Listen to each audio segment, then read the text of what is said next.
I want to see your eyes shine like little diamonds when you're showing me your photos, pointing to everyone in there, asking me to guess who is who from your album that's covered in a layer of dust, and I can smell your childhood when you're dusting it off.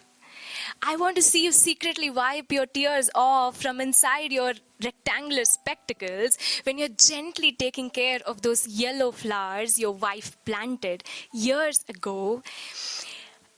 And in every blooming flower, you're trying to find your wife's sweet smile who died in her first pregnancy. I want to know why you adopted me, a girl child that was abandoned or the only one that survived when my whole family, that is your neighbor family, died in a car accident. I want to see that tenderness hidden beneath the hardcover bound on your very soft heart. I want to see you seeing the life of your memories in mere things like your old Bajaj scooter, your first one that you learned driving in while going to your first job. Your rusted ink pen with which you used to scribble love letters to your wife back in the college days. Your grey tone stainer in which you used to make your ginger tea every evening. Or her cream and red sweater you wash and keep every other day, the same old sweater she wore on the last day of her life at hospital.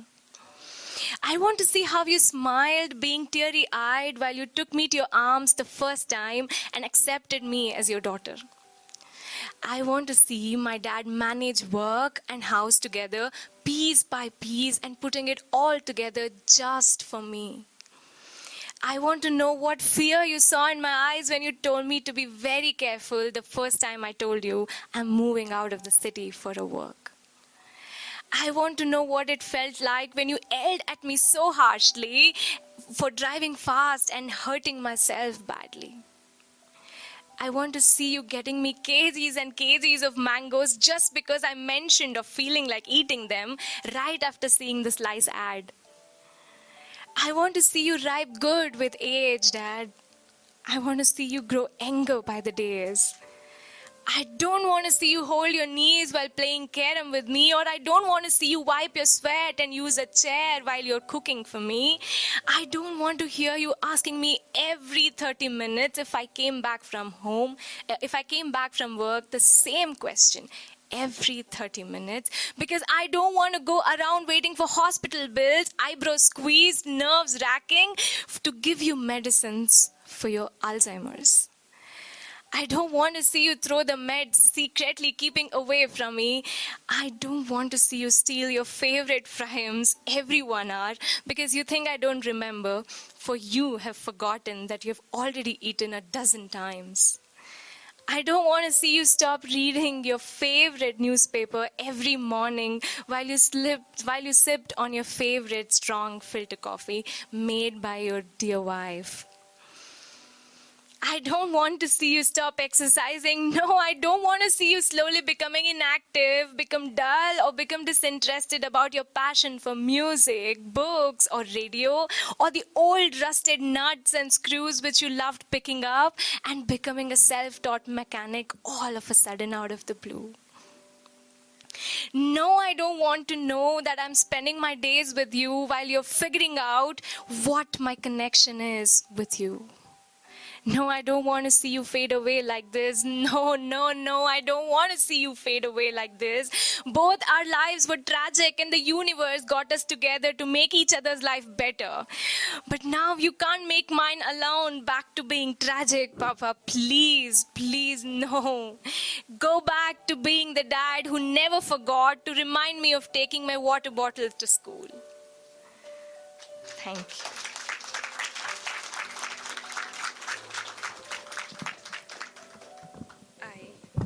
I want this to be. Thanks. So this was the story I wrote yesterday in the genre of fiction. I have a few more, just in the bits and pieces. Imagine a dog is walking by and he is drenching in rain. Nobody is caring. Everybody is under their own roofs. And that's when I wrote this.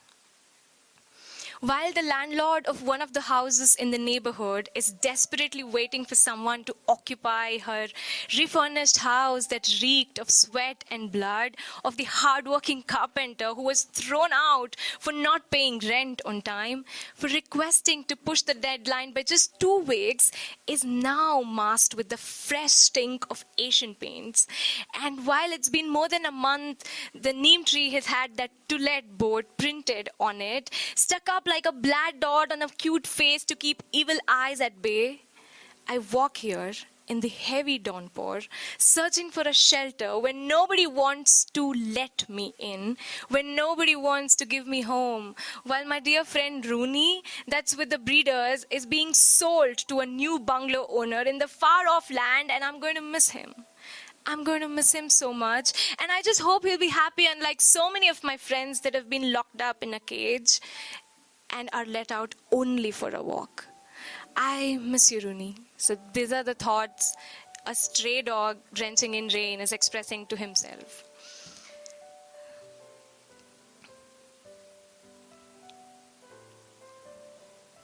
Give me a minute.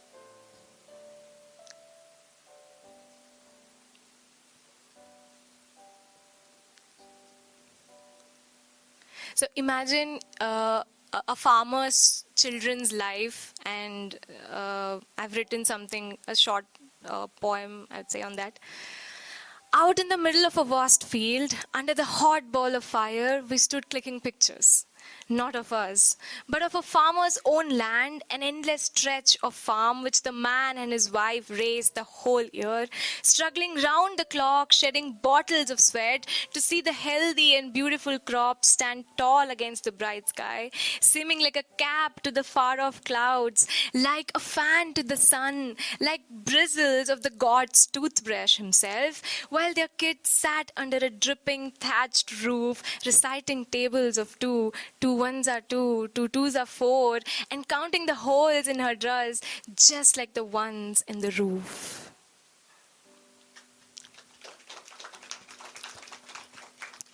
And I see a very common similarity between us and the trees. So this one short piece is on how we are so much similar to the trees. Let's go. I just love how we are all trees in some or the other way. A tree has a lot of phases. We do too. A tree gets to meet with new leaves every season, just like how we get to meet with new people at every stage of our life. A tree sheds its leaves, looks bald and broken, yet remains so beautiful. And we do too. We try to shed our past, become broken while trying to forego something very close to our heart, yet we stand tall, outgrowing all our bad times, hoping to get back stronger together, just like the trees do. We might remain lightless for a while, but not lifeless. There's always so much life in us to be lived. A tree has its autumn, spring, winter, summer, and we do too. There's definitely the season of spring in our lives as well. We'll then see the flowers in our lives bloom. We'll then see ourselves shine, and we'll then see ourselves very, very happy. We'll then see ourselves have so much love to give, and we're all so alike, and get what we've been doing to them is unimaginably dreadful. It is high time we treat them with love and care just like they do, just like they do.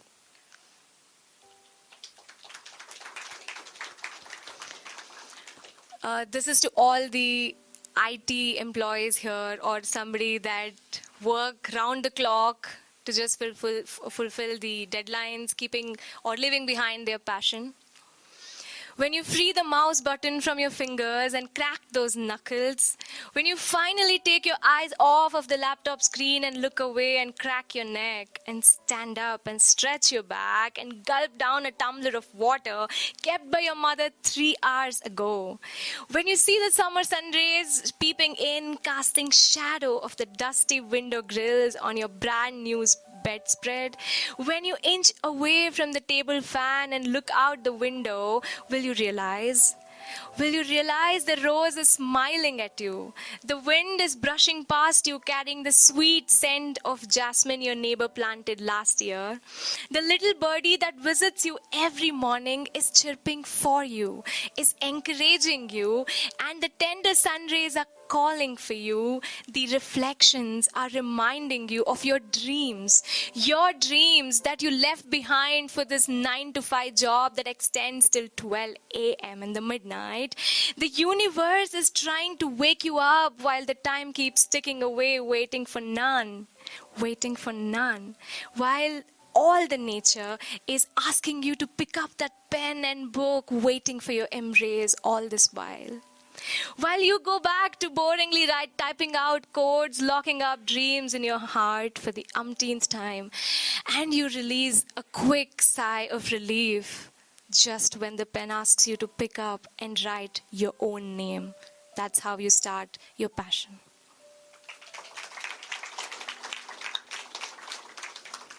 So this short piece is on love or unrequited love.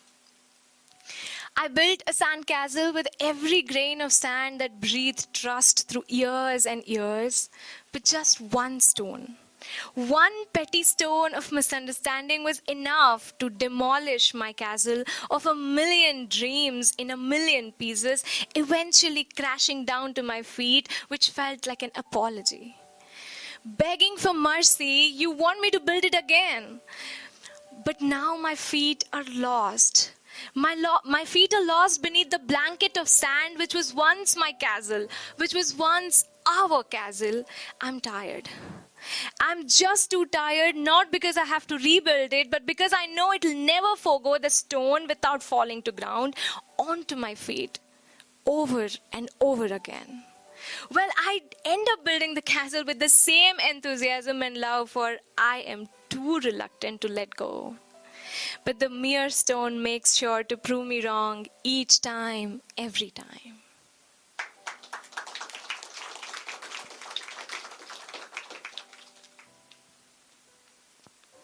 So this is on forced marriage or maybe forced love that the women from an old era used to face.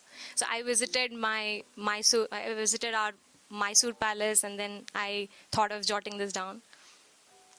Through the hallway, the queen walked, struggling to see the floor through the netted green dupatta falling over her face, keeping her hands pressed to her body in an effort to cover the patches of sweat stains under the arm of her tight blouse worn with pure silk sari, dolled up with heavy jewelry from head to toe, going to serve her husband with fruits and milk and a plate full of meals, who is sitting in his bed, relaxing in his dhoti and shalya, doing a heavy task of counting bunches of grapes, carefully arranged in the bowl of gold, waiting for lunch while having an early desire to undress the princess, relieving her from the clothes of dignity who will now be in her bare skin, but bare skin of discomfort, tied up with the ropes of sensual expectations of quenching her husband's thirst for pleasure, while her lover would be sitting in his bed rereading the letters she wrote to him, where she told him how she was being forced to marriage, and yelped for his written but little did he know he'd not get to listen to her speak ever again, nor would he get to see her anymore, but would only get to read her words as they married her off to the king of the kings the very next day, while the love of her life sat with the veena, giving concert for people that came from across the world, while his own little world was in shambles and shattered. So I'd like to end with this one small poem that I wrote. And so, when I love you, I will make you the subject of every passion I own. I'm going to make you my camera's sweetest focus. I'm going to capture your subtle little moments you tend to get lost in. I'm going to make you the kindest, handsome man in my poetries and stories. You're going to be the hero that rescues injured strays lying helplessly on the highways. You're going to be the singer of my favorite old melodies, listening to which I fell in love with you. I'm going to look for you in everything that catches my eyes, and then I keep you treasured in my art and heart, which I revisit time and again to only feel loved by you. Thank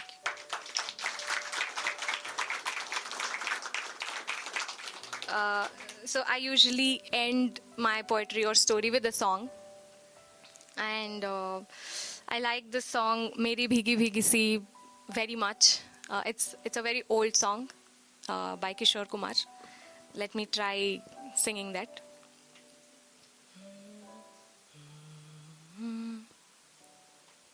मेरी भीगी भीगी सी पलकों पे रह गए जैसे मेरे सपने भी करके जले मन तेरा भी किसी के मिलन को अनामिका तू भीतर से मेरी भीगी भीगी सी तुझे बिन जाने